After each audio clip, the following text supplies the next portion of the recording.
For decades, world trade has been dominated by the dollar. China and Russia had taken another step closer towards dumping the dollar. Will the U.S. dollar collapse? Todd hit this nail on the head at the beginning of his comments.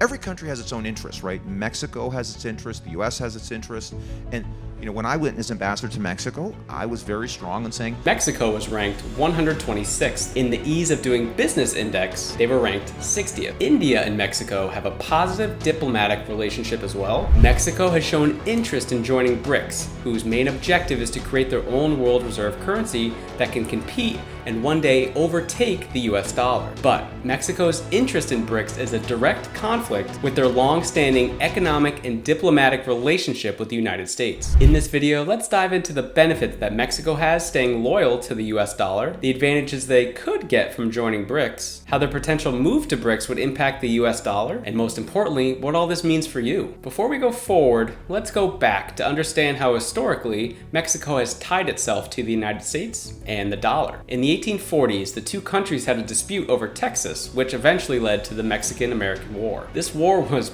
pretty ugly for Mexico, as the United States ended up conquering a lot more of Mexico's land, which we know of today as New Mexico and California. After Mexico surrendered, their consolation prize was not having to repay any of the debts that they owed to the United States. In 1941, when the United States entered World War II, they negotiated a deal with Mexico to become allies in the conflict against the Axis powers. In this deal, there were two things specifically that would catapult Mexico's economy for the coming decades and tie them to the US dollar. First, the countries agreed to recruit 300,000 Mexican workers to the United States because many of those roles were abandoned by Americans who went off to fight in the war or went to help in higher skilled jobs. This would lay the foundation for the continued reliance the US had on migrant workers from Mexico to fill low-paying jobs in agriculture and many other industries. Second, Mexico became one of the largest providers to the United States for strategic resources like copper, silver, and lead, critical for wartime supplies. To do this, Mexico underwent a period of industrial and economic development during and after the war that became known as the Mexican Miracle. With aid from its northern neighbor, Mexico's national income nearly tripled from 1940 to 1946, and its economy grew at an average of 6% per year from 1940 to 1970. Fast forward to 1994, when Mexico, the United States, and Canada created the North American Free Trade Agreement, or NAFTA. The goal of NAFTA was to encourage economic activity, and it was Mexico who benefited the most. In 1994, the United States was the top-ranked country when it comes to GDP, Canada was 8th, and Mexico was 12th. Manufacturing costs in Mexico were low, and US tariffs on goods manufactured in Mexico fell from 2% to 0.2% between 1993 and 2001. In turn, Mexico became an exporting powerhouse. The dollar value of its exports to its NAFTA trading partners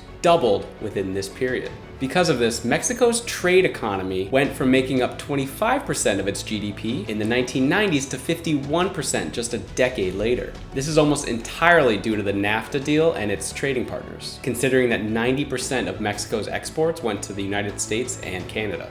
But fast forward even more, and Mexico seems like they're at a crossroads. At the end of 2022, Mexico dropped to the 14th highest GDP and currently sits behind 4 of the 5 BRICS countries. The value of the Mexican peso compared to the US dollar is the lowest it's been in 5 years, and inflation is the highest it's been in the last decade. So how does all this tie back into the US dollar? On one hand, the Mexican president just came out and backed the US dollar as the world reserve currency. He went so far to say, "We have sufficient reasons to not move to other currencies." Okay, that seems pretty convincing, but for me, actions speak much louder than words. And Mexico's recent actions appear to be leaning away from the US dollar. It's been rumored that Mexico plans to join BRICS amid growing tensions with the United States over topics that include immigration, border security, and trade. The Mexican foreign minister said that Mexico shares the same beliefs and values as the BRICS countries do. He also expressed hope that the Mexican government will deepen its cooperation with this group in various fields, especially medical and with trading. But what many people don't know is Mexico's been receiving billions of dollars from a secret investor over the last 2 decades. It's an investor that sees the global trade trading landscape changing based on consumer preferences, increased purchasing power in emerging markets, and geopolitical shifts. This secret investor has gone through their own economic meteoric rise themselves, overhauling their industrial, infrastructure, and manufacturing landscape. The secret investor is China. The global supply chain landscape is changing. With the ongoing trade war between the US and China, China has actually found a backdoor into trading with the United States to avoid those steep tariff costs. They have been physically moving companies to Mexico to set up manufacturing plants. Here's how. From a manufacturing point of view, Mexico is not perfect. On the Corruption Perceptions Index, out of 180 ranked countries, Mexico was ranked 126th. In the Ease of Doing Business Index, they were ranked 60th. And they currently do not own one of the 60 largest global seaports. Besides all these challenges,